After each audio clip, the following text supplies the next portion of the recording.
D.H. Lawrence, biography.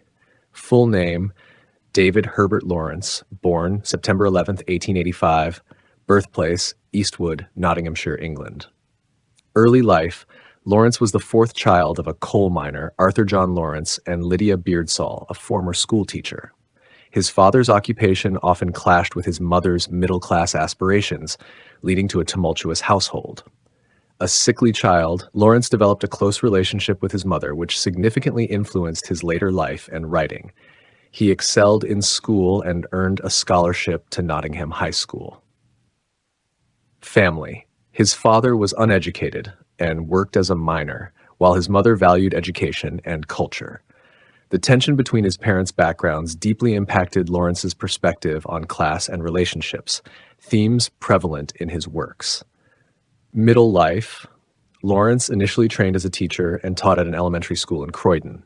His first novel, The White Peacock, 1911, received moderate success, but it was Sons and Lovers, 1913, that established him as a prominent writer. Lawrence's works often faced criticism for their candid exploration of sexuality, class struggles, and emotional conflicts. He traveled extensively across Europe, Australia, and America, searching for a freer lifestyle, which he called his savage pilgrimage. Profession. Lawrence was a novelist, poet, playwright, essayist, literary critic, and painter. He is best known for his novels, but his poetry and essays also gained significant recognition. Marriage life. Lawrence married Frieda Weekly, née von Richthofen, in 1914, a German aristocrat and the wife of one of his university professors. Their relationship was controversial due to Frieda leaving her husband and 3 children for Lawrence. The couple's bond was passionate but often tumultuous, and they lived an itinerant lifestyle. Nescheh old age. Lawrence struggled with poor health, particularly tuberculosis, during his later years. Despite his illness, he continued to write prolifically, producing works such as Lady Chatterley's Lover, 1928, which sparked legal and social debates about obscenity. He spent his final years in the south of France and Italy, seeking a warmer climate to ease his condition. Lawrence died on March 2, 1930, in Vence, France, at the age of 44. Famous for: 1. Notable novels: Sons and Lovers, 1913, The Rainbow, 1915, Women in Love, 1920, Lady Chatterley's Lover, 1928. 2. Themes in his work: exploration of human sexuality, emotional conflicts, and class struggles. Nature and industrialization's impact on humanity. Complex portrayal of relationships in the human psyche. 3. Poetry and essays. His poetry reflects his love for nature and exploration of spirituality. Essays often delved into philosophy, politics, and critiques of industrial society. English and Urdu translation. Sentence by sentence. The frost held for many weeks until the birds were dying rapidly. Urdu, कई हफ्तों तक सर्दी जमी रही, यहाँ तक कि परिंदे तेजी से मरने लगे. Everywhere in the fields and under the hedges lay the ragged remains of lapwings, starlings, thrushes, redwings, innumerable ragged, bloody cloaks of birds, when the flesh was eaten by invisible beasts of prey. खेतों में और झाड़ियों के नीचे जगह जगह lapwings, starlings, tertius और redwings के फटे हुए बाकियात पड़े थे. बेशुमार खून आलूद परिंदों की खालें जब गोश्त को पुशीदा शिकार के जानवर खा गए थे. Then, quite suddenly, one morning, the change came. Urdu, achanak. Tabdili aayi. The wind went to the south, came off the sea, warm and soothing. Hawa janoob ki taraf chali, samandar se garam aur sukoon bakhsh hokar aayi. In the afternoon, there were little gleams of sunshine. Dopahar ke waqt thodi dhoop ki chunk dikhai di, and the doves began, without interval, slowly and awkwardly to coo, or fakhtaएं बगैर वक्फे के आसता और बेतरतीबी से गिंगनाने लगे. The doves were cooing, though with a labored sound, as if they were still winter-stunned. Urdu fakhtaएं गुंगना रही थी, अगरचे एक थकी हुई आवाज के साथ, जैसे वो अभी भी सर्दियों की झटक से मुतासिर हों. Nevertheless, all the afternoon they continued their noise, in the mild air, before the frost had thawed off the road. फिर भी सारा दोपहर इन्होंने हल्की हवा में अपनी आवाज जारी रखी, इससे पहले कि सर्दी सड़क से पिघलती. At evening, the wind blew gently, still gathering a bruising quality of frost from the hard earth. Urdu शाम के वक्त हुआ आस्ता आस्ता चली, फिर भी सख्त जमीन से सर्दी की चोट की कैफियत समेटती रही. Then, in the yellow gleamy sunset, wild birds began to whistle faintly in the blackthorn thickets of the stream bottom. Urdu, पहले चमकदार गुरूब आफ्ताब में जंगली परिंदे धीमी आवाज में काली झाड़ियों की घनी झाड़ियों में सीटी बजाने लगे. It was startling and almost frightening after the heavy silence of frost. Urdu ये चुंका देने वाला और तकरीबन खौफनाक था, सख्त खामोशी के बाद जो सर्दी की वजह से छाई हुई थी. English? How could they sing at once when the ground was thickly strewn with the torn carcasses of birds? वो एकदम कैसे गा सकते थे जब जमीन पर परिंदों की फिटी हुई लाशें बिखरी पड़ी थीं? English. Yet out of the evening came the uncertain silvery sounds that made one's soul start alert, almost with fear. फिर भी शाम के वक्त गैर यकीनी चांदी जैसी आवाजें आए जिन्होंने रूह को होशियार कर दिया, तकरीबन खौफ के साथ. How could the little silver bugles sound the rally so swiftly in the soft air when the earth was yet bound? छूटी चांदी जैसी बिगल इतनी तेजी से नरमी हुआ में कैसे गूंज सकती थी जब जमीन अभी तक जकड़ी हुई थी? English, yet the birds continued their whistling, rather dimly and brokenly, but throwing the threads of silver, germinating noise into the air.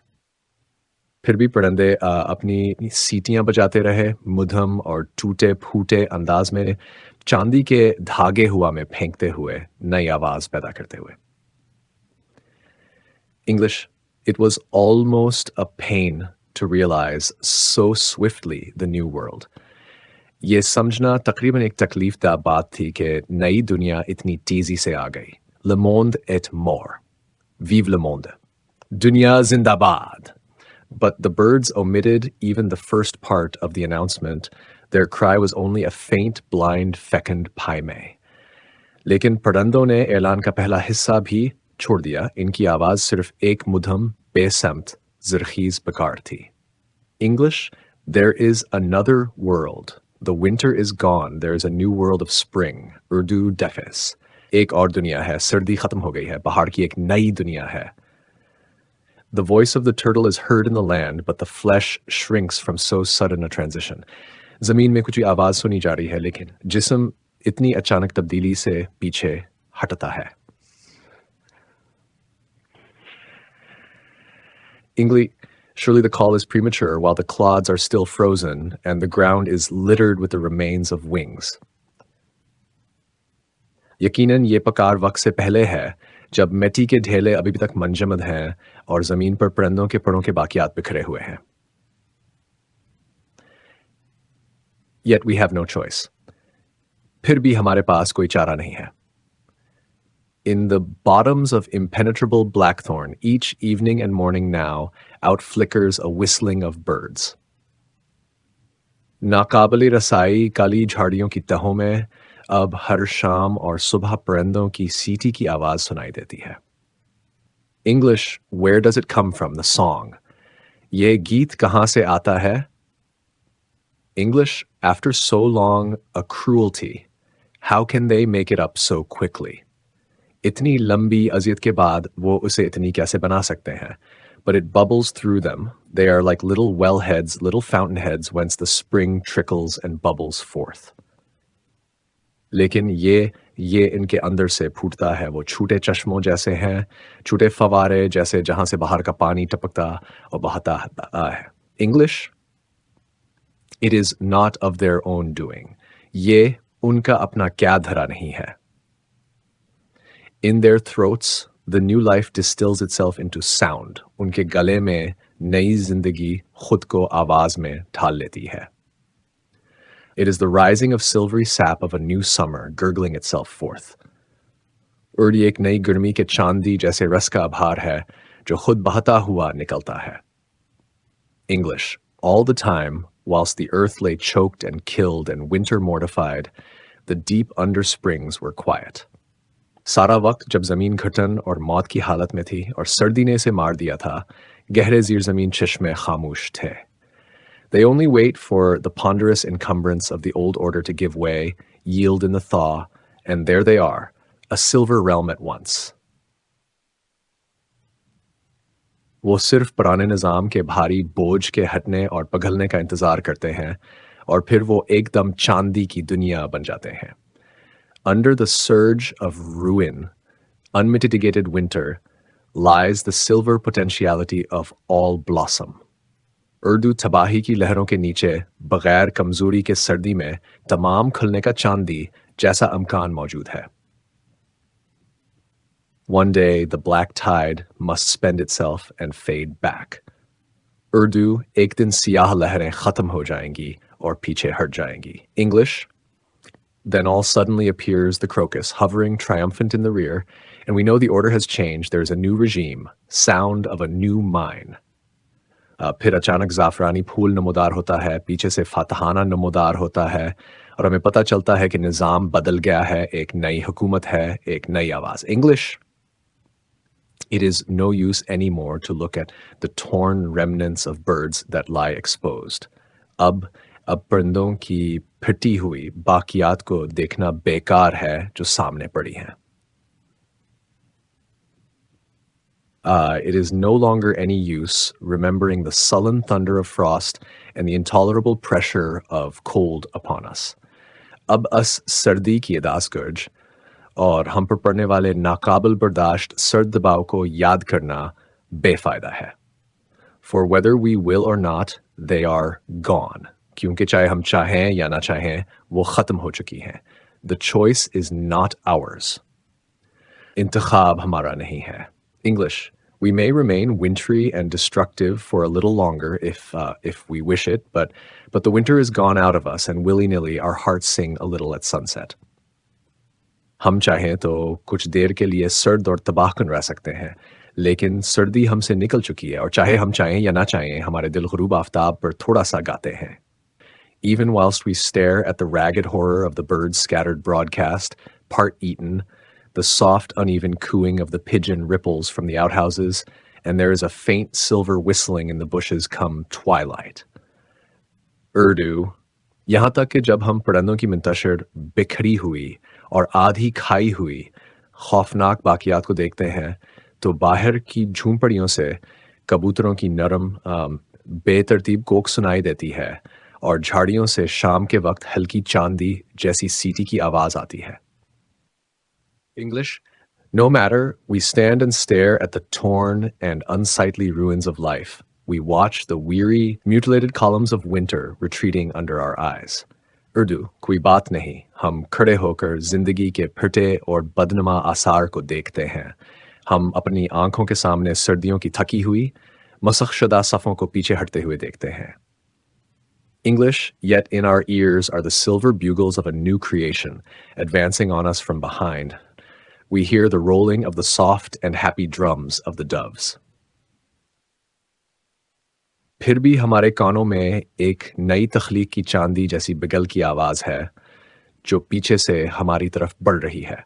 हम कबूतरों के नरम और खुश आवाज़ ढोल की गूंज सुनते हैं. We may not choose the world. हम दुनिया का इंतखाब नहीं कर सकते. English, we have hardly any choice for ourselves. हमारे पास अपने लिए बमुश्किल कोई इंतखाब है. We follow with our eyes the bloody and horrid line of march of extreme winter as it passes away. Urdu, हम अपनी आंखों से इंतहाई सर्दी के खूनी और खौफनाक मार्च को देखते हैं जब वो गुजरती है. But we cannot hold back the spring. लेकिन हम बहार को नहीं रोक सकते. We cannot make the birds silent, prevent the bubbling of the wood pigeons. हम परिंदों को खामोश नहीं कर सकते, लकड़ी के कबूतरों की गंगनाहट को नहीं रोक सकते. English, we cannot stay the fire world of silver fecund creation from gathering itself and taking place upon us. हम चांदी जैसी ज़रख़ीज़ तख्लीक़ की आग की दुनिया को खुद को इकट्ठा करने और हम पर मुसल्लत होने से नहीं रोक सकते. English. Whether we will or no, the Daphne tree will soon be giving off perfume, the lambs dancing on 2 feet, the celandines will twinkle all over the ground, there will be a new heaven and new earth. Urdu, चाहे हम चाहें या ना चाहें, दाफनी का दरख्त जल्द खुशबू देने लगेगा, मेमने 2 पेड़ों पर नाचेंगे और सेलांडाइन के फूल ज़मीन पर झलमलाएंगे, एक नई जन्नत और नई ज़मीन होगी. English. For it is in us as well as without us. क्योंकि ये हमारे अंदर भी है और हमारे बाहर भी. English. Those who can may follow the columns of winter in their retreat from the earth. जो कर सकते हैं वो ज़मीन से सर्दियों की सफ़ों को पीछे हटते हुए देख सकते हैं. Some of us, we have no choice. The spring is within us. The silver fountain begins to bubble under our breast. There is gladness in spite of ourselves. Urdu हम में से कुछ के पास कोई इंतखाब नहीं है. बहार हमारे अंदर है, हमारे सीने के नीचे चांदी का फवारा बहने लगता है, हमारी मर्जी के खिलाफ खुशी है. And on the instant we accept, और फौरन हम कबूल कर लेते हैं. Let me know if you need further elaboration or analysis of this passage.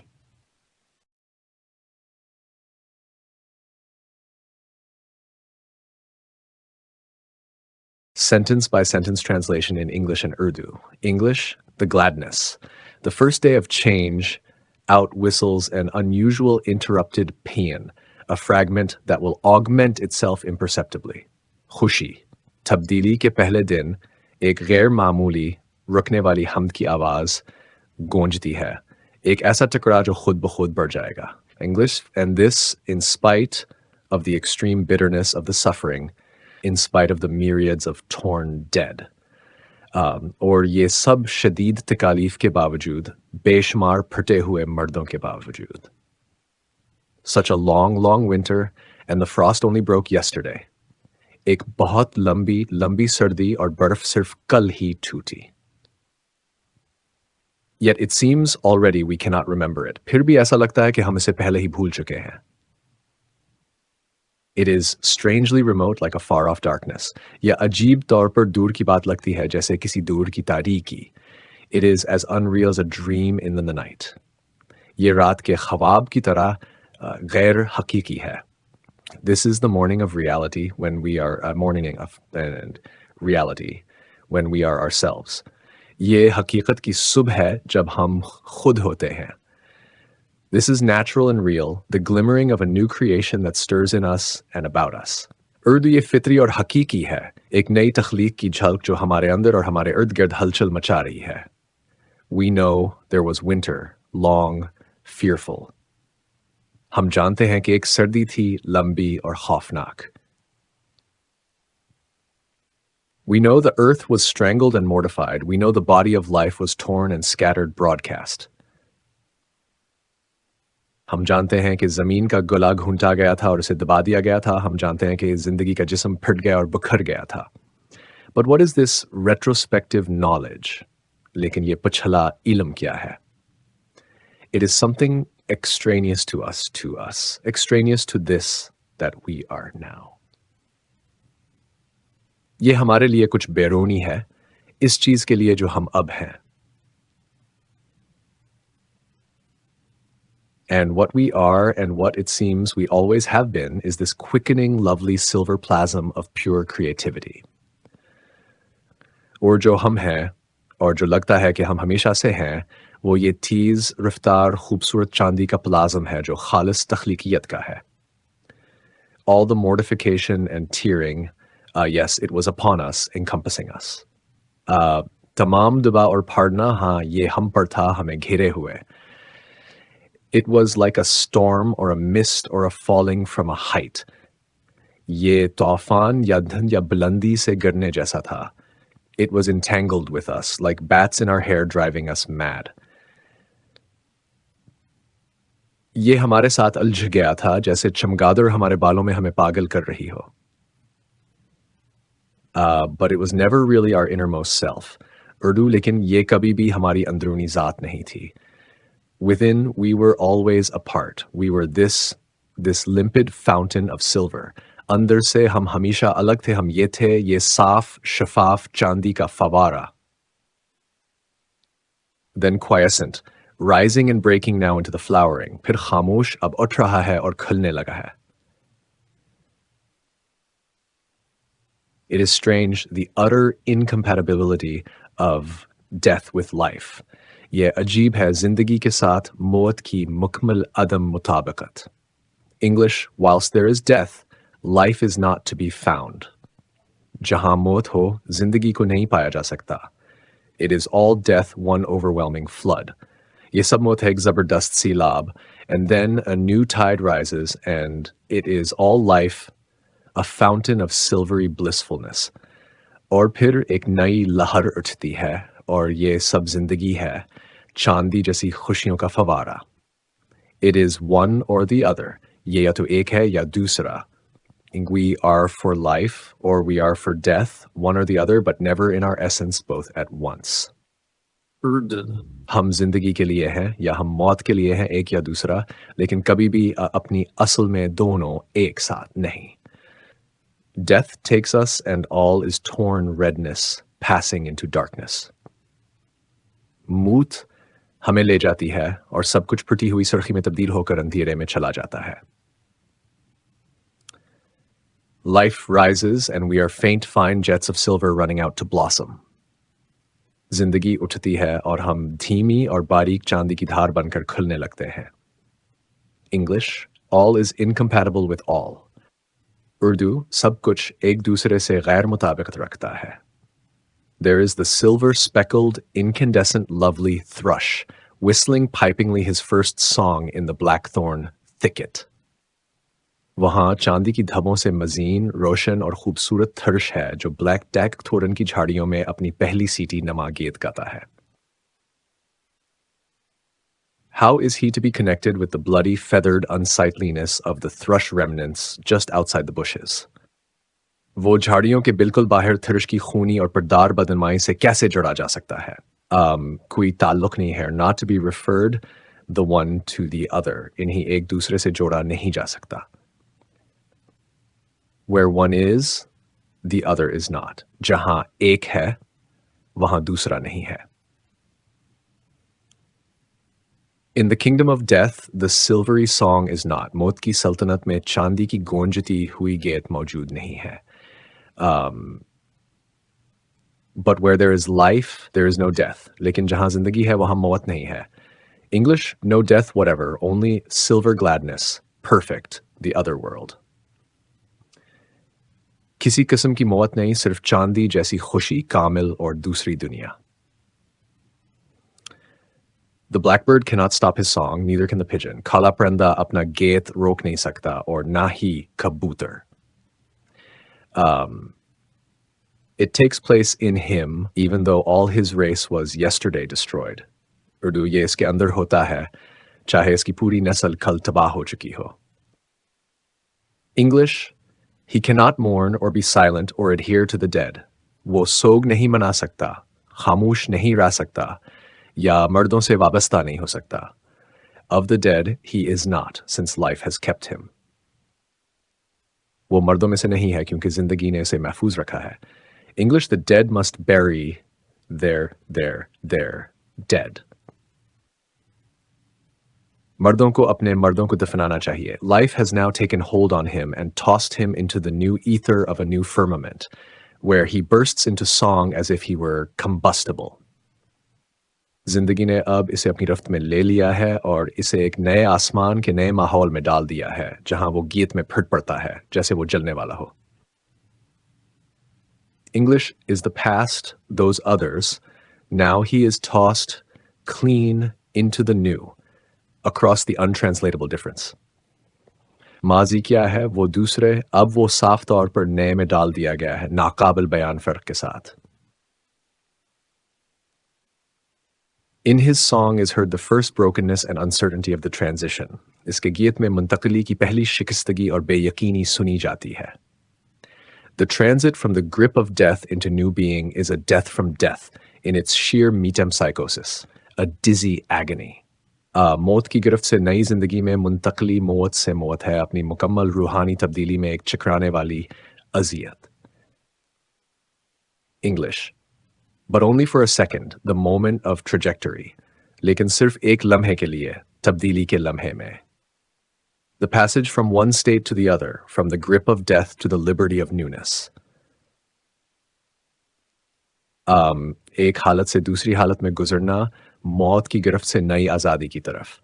English. In a moment, he is a kingdom of wonder, singing at the center of a new creation.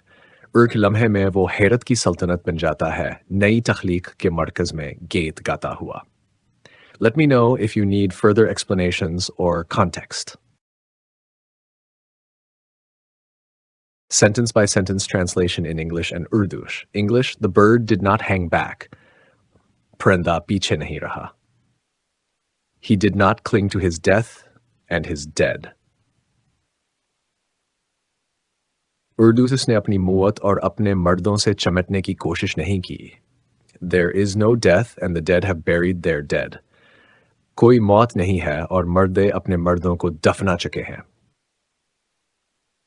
Tossed into the chasm between two worlds, he lifted his wings in dread and found himself carried on the impulse. Urdu दो दुनियाओं के दरमियान खला में फेंका गया.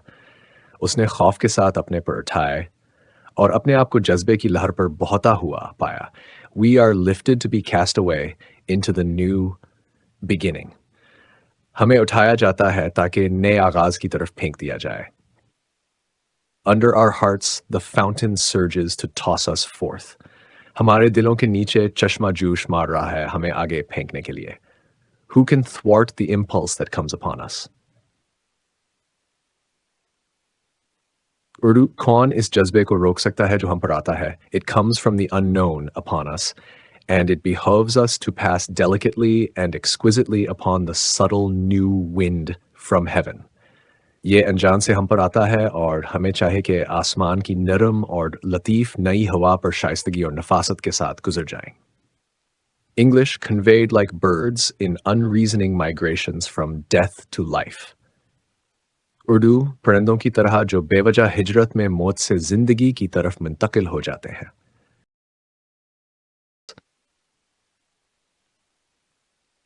Background. Whistling of Birds is an essay written by D.H. Lawrence that reflects his profound observations of life, death, and rebirth in nature. The work was written during a time when Lawrence was increasingly preoccupied with themes of renewal and transition, drawing parallels between the natural world and human existence. Set against the backdrop of a harsh winter that transitions into spring, the essay is an allegory for resilience, transformation, and the cyclical nature of life. Title significance. The title, Whistling of Birds, symbolizes the resilience of life and the triumph of renewal over destruction. The whistling of birds represents the return of vitality and hope after a season of death and decay, marking the awakening of spring. It reflects Lawrence's theme of the eternal cycle of life, where death paves the way for rebirth. Main idea. The essay explores the contrast between death and life, winter and spring, despair and renewal. Lawrence meditates on the inevitability of death, but emphasizes that life always finds a way to regenerate and bloom. The return of the bird's song serves as a metaphor for hope and the resilience of nature and humanity. The narrator represents Lawrence himself, a contemplative observer reflecting on nature and life's transitions. The birds symbolize life, vitality, and renewal. Their return to song contrasts sharply with the winter's death and decay. Winter, personified as an antagonist representing death, destruction, and dormancy.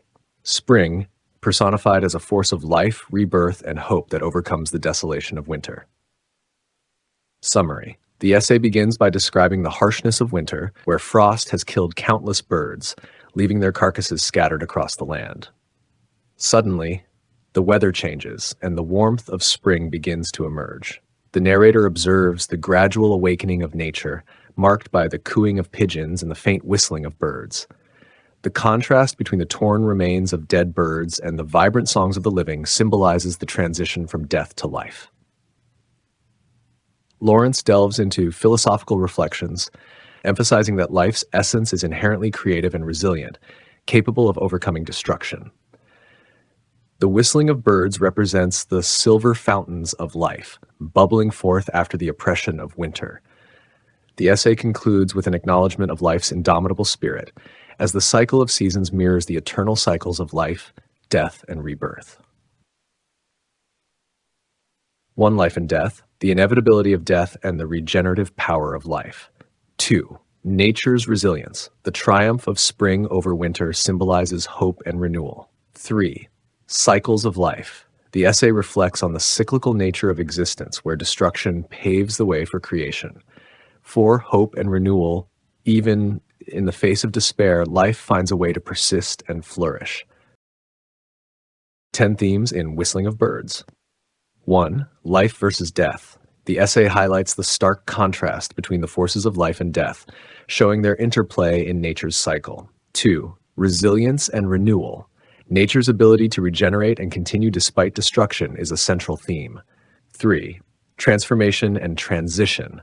The shift from winter to spring symbolizes broader transitions in life. 4. Hope amidst despair. Even in the bleakest circumstances, there is an underlying hope for renewal. 5. Cyclical nature of life. The essay reflects on the perpetual cycle of decay and rebirth. 6. Impermanence. Both death and life are transient. One gives way to the other in an ongoing process. 7. Nature as a mirror of human existence. The changing seasons serve as an allegory for human emotions and experiences. 8. Inevitability of change. Change is an inherent part of life, whether it is the thawing of frost or the blooming of spring. 9. Beauty and tragedy. Even in death and decay, Lawrence finds a certain beauty as it contributes to the continuity of life. 10. Joy of creation. The reawakening of nature is seen as an act of creation, bringing joy and meaning to existence. 10 literary devices in Whistling of Birds. 1. Imagery. Vivid descriptions of the frost, dead birds, and spring create mental pictures. Example, the ragged remains of lapwings, starlings, thrushes. 2. Personification. Winter, spring, and nature are personified, emphasizing their roles in the cycle of life. Example, the frost held for many weeks. 3. Symbolism. Birds symbolize life, renewal, and hope. Winter symbolizes death and stagnation, while spring symbolizes rebirth. 4. Contrast. Sharp contrast between life and death, winter and spring, silence and song. Example, the torn carcasses of birds versus the silver whistling of birds. 5. Metaphor. Life and renewal are likened to silver fountains and sap bubbling forth. Example, the rising of silvery sap of a new summer. 6. Alliteration. Repetition of consonant sounds to create rhythm and emphasis. Example, silvery sap and silver realm. 7. Repetition. Phrases and words are repeated for emphasis on themes of renewal and transition. Example, there is no death, only silver gladness. 8. Juxtaposition. Placing contrasting ideas side by side, such as the imagery of death with the sounds of spring. Example, the bloody feathered unsightliness of the thrush versus the silver speckled thrush. 9. Allegory. The essay serves as an allegory for the human experience of loss and renewal. Example, the changing seasons parallel human struggles and triumphs. 10. Tone. The tone shifts from somber and reflective to hopeful and celebratory as the essay progresses. Here are 25 questions related to your final term exam, along with their answers. Since you mentioned My Taylor, I assume you're referring to content related to D.H. Lawrence's works or similar topics. However, these questions can apply to general studies or literary subjects. What is the main theme of D.H. Lawrence's Whistling of Birds? Answer. The main theme of Whistling of Birds is the contrast between life and death and the resilience and renewal of nature, particularly focusing on the cycle of seasons, where winter symbolizes death and spring represents rebirth. 2. What role do birds play in Whistling of Birds? Answer. Birds symbolize renewal, life, and hope. Their song and whistle signal the transition from death, winter, to life, spring, representing the cyclical nature of existence. 3. How does Lawrence use nature as a reflection of human life? Lawrence uses the changing seasons in nature as metaphors for human emotions, struggles, and transitions. The thawing of frost and the song of birds mirror human resilience, growth, and the inevitability of change. 4. What is the significance of the title? Whistling of Birds. Answer. The title symbolizes the coming of life, joy, and new beginnings. The whistling of birds marks the arrival of spring, representing hope and renewal after the harshness of winter. S5. How does Lawrence contrast life and death in the essay? Lawrence juxtaposes the imagery of dead birds and the harsh winter with the hopeful sound of birds whistling in the spring.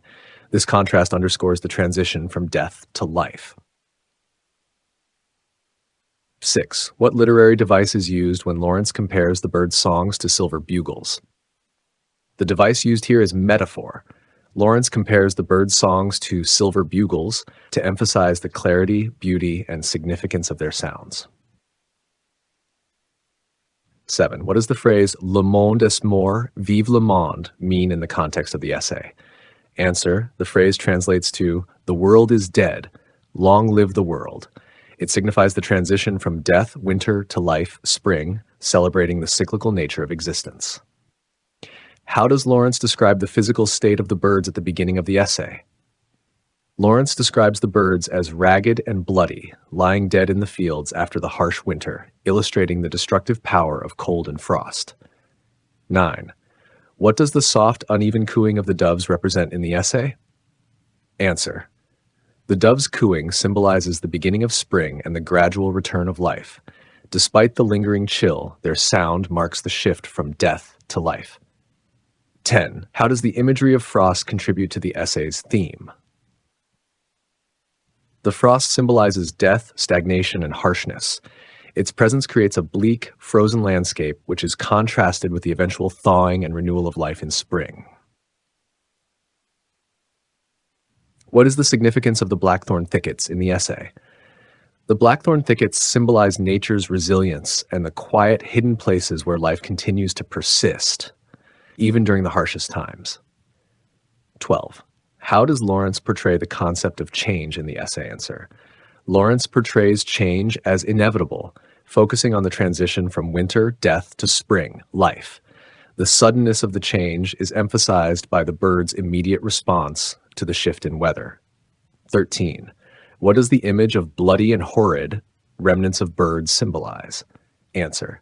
The image of bloody and horrid remnants symbolizes the destructive and brutal aspects of life, especially the harshness of winter and its toll on life.